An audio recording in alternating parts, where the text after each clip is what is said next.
मैं एडवोकेट सीमा समृद्धि कुशवाहा और मैं अपने बारे में यही बताऊंगी कि आज के टाइम में जो मेरा वर्क था, जैसे कि मैं जो वर्क करती हूँ वो एडवोकेट हूँ, निर्भया ज्योति ट्रस्ट की लीगल एडवाइज़र हूँ। तो वहाँ पर लोगों को उस ट्रस्ट के माध्यम से जो भी लीगल एडवाइस होती है वो मैं देती थी। और उसके अलावा वकालत करती हूँ और साथ ही साथ जो भी अवेयरनेस कार्यक्रम है महिलाओं के लिए, वो सारे कार्यक्रम भी मैं करवाती थी महिला जागरूकता के लिए। और ये सारा मेरा वर्क है। और रिसेंटली ही आप लोगों ने देखा होगा कि निर्भया को जो जस्टिस मिला, उस बेटी को न्याय दिलाने में मैंने एक छोटी सी भूमिका अदा की है। उनको, निर्भया को मैंने न्याय दिलाया, उनके केस में मैंने वकालत की और उनको जस्टिस मिला। आगे मैं यही कहूँगी कि आज अभी का जो ये दौर है, जो ये प्रेजेंट जो टाइम है, ये ऐसा टाइम है कि कोविड-19 की वजह से हम सभी अपने अपने घरों में बंद हैं, लॉकडाउन में चले गए हैं।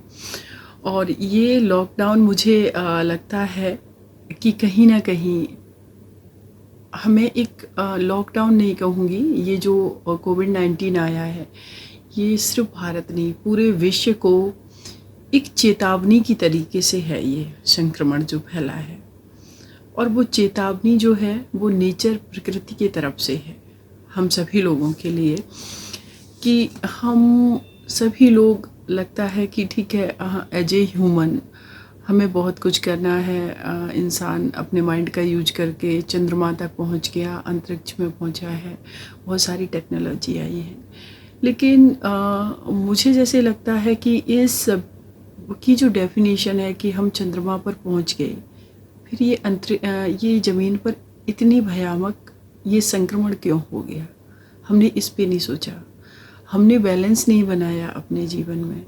और इसीलिए आज पूरा विश्व जिस तरीके से एक दौड़ में, जिसको लोगों ने डिफ़ाइन कर दिया है कि विकास, हम विकास कर रहे हैं, हम डेवलप्ड कंट्री हैं, हम डेवलपिंग कंट्री हैं, मतलब नहीं पता किसको कहाँ जाना है, सब भाग रहे थे, सब टेक्नोलॉजी का यूज करें। आज के समय में, इस टाइम में सब कुछ ऐसे लगता है फेल होता नज़र आ रहा है।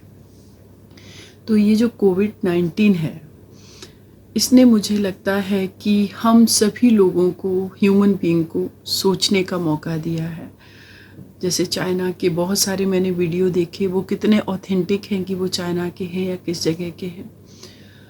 वहाँ के लोग एनिमल्स को, जिंदा एनिमल्स को खा रहे हैं, अधपका खा रहे हैं। तो क्या इस प्रकृति पर सिर्फ मनुष्य का अधिकार था?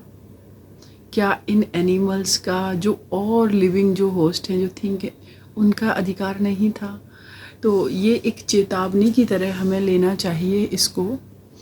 और मुझे लगता है कि लोगों ने देखा, बहुत सारे वीडियो भी वायरल हुए हैं कि जंगल के एरिया में जो भी लोगों के रेजिडेंस थे, कॉलोनियाँ थी, वहाँ पर एनिमल्स बेखौफ होकर के निकल कर के आ रहे हैं सड़कों पर।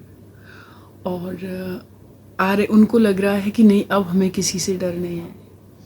इंसान डरता है कि जानवरों से हमें डर है, लेकिन जानवर जंगलों में छुपे रहते हैं कि डर के वजह से मानव बस्ती के पास नहीं आते, क्योंकि उनको इंसानों से डर था। तो ये सारी चीज़ें हमें सोचने के लिए दोबारा से मजबूर कर रही हैं, और सोचना ही चाहिए एज ए ह्यूमन बीइंग कि हमने जो परिभाषाएं गढ़ी हैं विकास की, डेवलपमेंट की, क्या उसमें कहीं हमने गलतियां तो नहीं की हैं?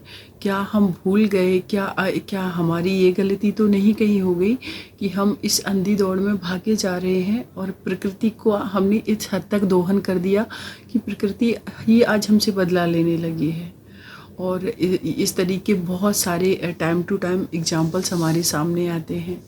कोविड-19 का जब लॉकडाउन ये भारत में चल रहा है, करीब 15 दिन पहले ही भूकंप का दिल्ली में बहुत बड़ा झटका लगा।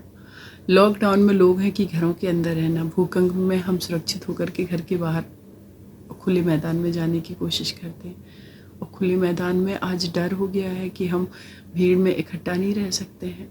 तो इन सारी चीज़ों पर सोचने की मुझे लगता है कि सभी लोग एक बार सोचेंगे उसके अलावा मैं यही कहूँगी कि इस लॉकडाउन की अगर मैं बात करूँ कि हम इस लॉकडाउन का कैसे यूज कर रहे हैं, किस तरीके से, तो मैं यही कहूँगी कि घर के अंदर की अगर बात करें तो अपने बारे में मैं ये कहूँगी कि बहुत ज़्यादा तो मैं एंजॉय नहीं कर रही हूँ, लेकिन हाँ, मेरा काम ही मेरा एंजॉय काम करते हुए मुझे अच्छा महसूस होता है। मैं अपने काम को एंजॉय करती हूँ।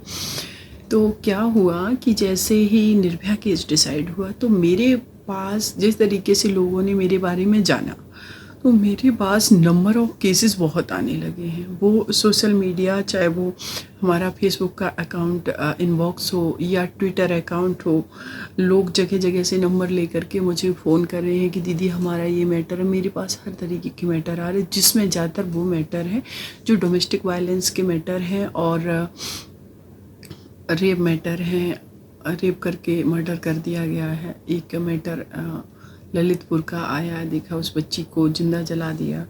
तो इस तरीके के बहुत सारे मैटर्स आ रहे हैं। उन मैटर्स में मैं इतना बिजी रहती हूँ कि उन्हीं को स्टडी करना, उन केसेस को कि लॉकडाउन ख़त्म होते ही कैसे क्या करना है। और उसके अलावा मुझे किताबें पढ़ना बहुत अच्छा लगता, मुझे लोगों के बारे में जानना अच्छा लगता, मुझे लोगों से कनेक्ट होना अच्छा लगता।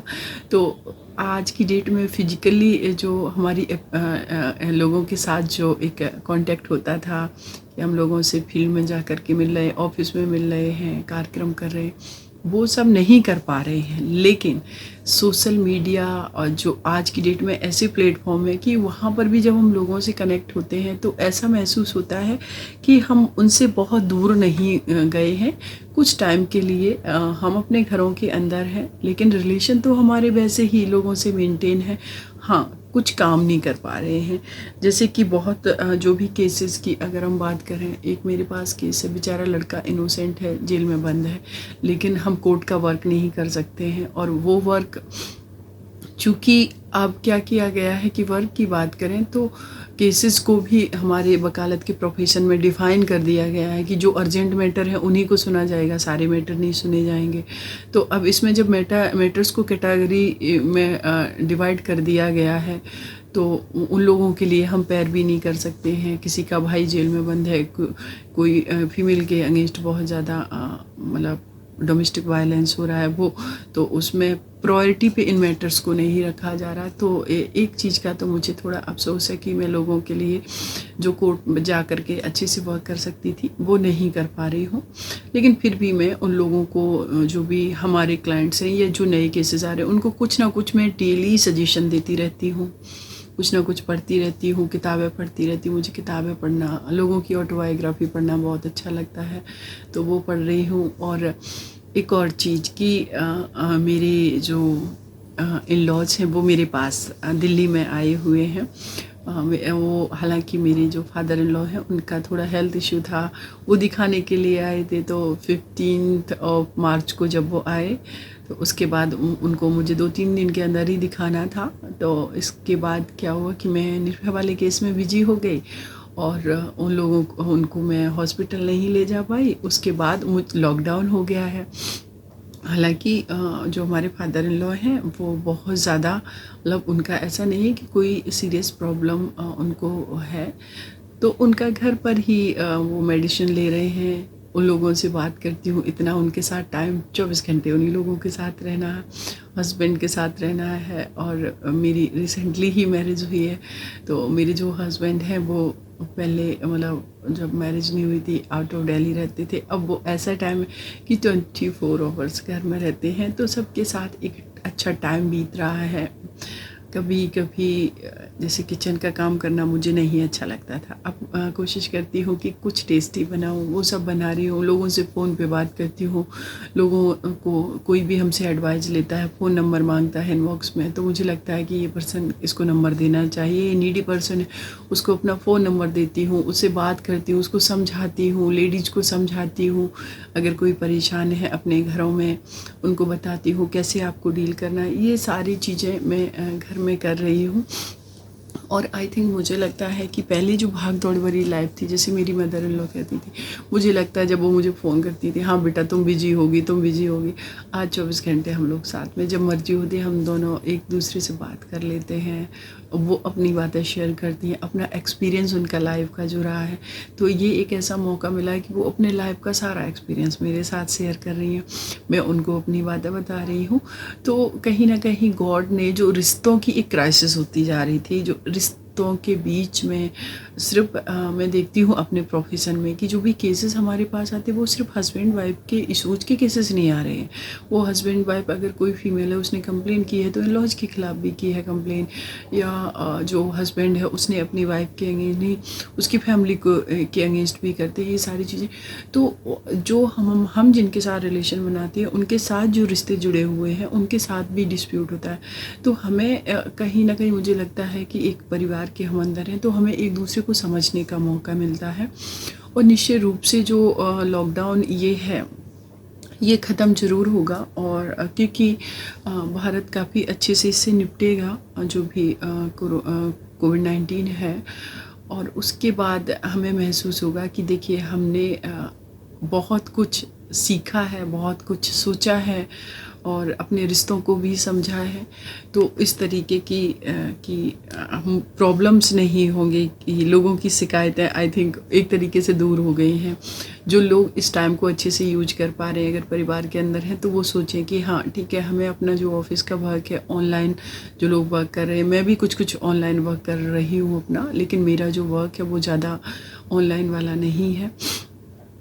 तो लोगों की जो शिकायतें थी, मुझे लगता है कि उन शिकायतों को दूर करना चाहिए। अपने रिश्तों के मामले में वाइफ़ को हस्बैंड से शिकायत है, हस्बैंड को वाइफ़ से कि वो वर्किंग है, पेरेंट्स जो भी घर में लॉज हैं या मदर फादर हैं उनको शिकायत, बच्चे टाइम नहीं देते हैं, तो उन बच्चों को इस टाइम को बहुत अच्छे से यूज करके अपने पेरेंट्स को भी टाइम देना चाहिए।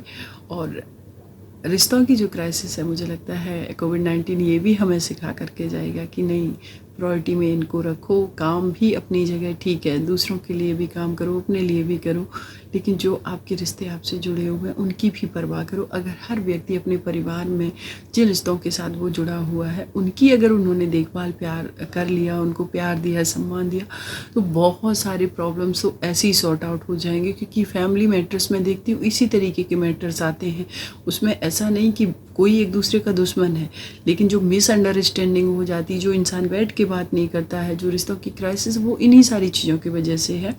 तो इन सब पे मुझे लगता है कि ये चीज़ें इंसान को अभी इस टाइम में करनी चाहिए। और मैं कहूँगी मेरी पर्सनल लाइफ तो मैं कहूँगी कि बहुत अच्छी है, बहुत अच्छी बीत रही है मेरी पर्सनल लाइफ। जैसे मैंने बताया रिसेंटली मैरिज हुई, तो हस्बैंड के साथ भी अच्छे से एक वो काफ़ी इंटेलेक्चुअल इंसान है, तो देश दुनिया की हर तरीके की उनसे बातें होती हैं मेरी।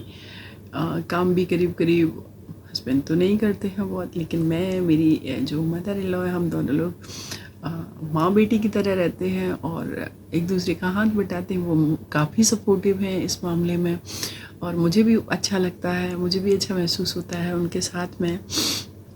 और आगे मैं यही कहूँगी कि हाँ, मैंने एक और चीज़ जो महसूस की है, मुझे लगता है कि भारत, हमारे देश में का जो कल्चर है ये बहुत अच्छा रहा है। और इसका अगर उदाहरण आप देखेंगे तो इस टाइम देखने को मिला है कि हमारा जो कल्चर है, मतलब मैं किसी के कल्चर को गलत नहीं मानती हूँ, लेकिन फिर भी ये है कि कहीं ना कहीं हमारी जो सनातनी संस्कृति रही है उसमें आयुर्वेद हो हमारा, या बहुत सारी चीज़ें हैं भारत की जो संस्कृति रही है। तो इस तरीके की कोविड-19 जैसी बीमारियों का मुझे लगता है कि इनको पहले से बहुत सारी चीज़ें पता रही हैं। वो हमारे परिवार का आयुर्वेद, हमारे किचन का एक हिस्सा रहा है। तो इस टाइम भी कहेंगे कि मेरा देश की जो आबादी है 135 करोड़ है, लेकिन फिर भी बहुत हम लोग सेफ़ हैं। लेकिन और भी हमारे देश का नुकसान नहीं हो, जिन लोगों की डेथ हुई है, जो कोविड-19 पॉजिटिव पाए जा रहे, वो उसको रोका जाए। तो इस पे हमें बहुत ही अच्छे से वर्क करने की ज़रूरत है। और आगे मैं यही कहूँगी, साबेरी आपको मैं ऑल द बेस्ट बोलूँगी। और आप आगे बढ़ें, आप जो भी काम कर रहे हो बहुत अच्छा वर्क कर रहे हो, और मुझे उम्मीद है कि भारत के एक अच्छे पत्रकार के रूप में आपका नाम ज़रूर शुमार होगा, क्योंकि मुझे पता चला है हमारे माननीय पूजनीय अरविंद गौर सर जी के माध्यम से कि आप अभी मतलब मास कम्युनिकेशन जर्नलिज्म भी कर रही हैं। तो मेरी आपको बहुत बहुत विशेष है, और आप लोग भी अपना ख्याल रखें। सावेरी जी, आप भी अपना ख्याल रखें। अरविंद गौर सर, आपकी पूरी फैमिली, आप सभी लोग इस कोविड-19 में अपने घरों में ही रहें और सुरक्षित रहें, अपना ख्याल रखें। और जैसे ही लॉकडाउन ख़त्म होगा, हम सभी लोग एक बार सड़कों पर निकलेंगे, और अब तो और भी अच्छे तरीके से निकलेंगे, क्योंकि देखा, अब हमें ये भी ख्याल रखना होगा कि हमें अपने वातावरण को प्रदूषित नहीं करना है, नदियों को गंदा नहीं करना है। प्रकृति ने जब ये लॉकडाउन ख़त्म होगा, हमारे लिए नदियाँ बहुत ही साफ़ सुथरी कर दी हैं, वायु साफ़ सुथरी करती है। दिल्ली में कभी बादल नहीं दिखते थे, आज बादल दिख रहे हैं। तो ये नेचर जो है ना, एक रिफ्रेशमेंट के बाद हमारा स्वागत करेगी, और हम इस प्रकृति का भी सम्मान करते हुए इस कोविड-19 का जो की वजह से जो लॉकडाउन है वो ख़त्म होगा, और बाहर निकलेंगे, और फिर से सारे पूरे समस्त विश्व की एक बहुत अच्छी स्थिति होगी, और मेरे भारत की भी स्थिति अच्छी होगी। Thank you so much Saveri, आप अपना ख्याल रखें। All the best. Thank you.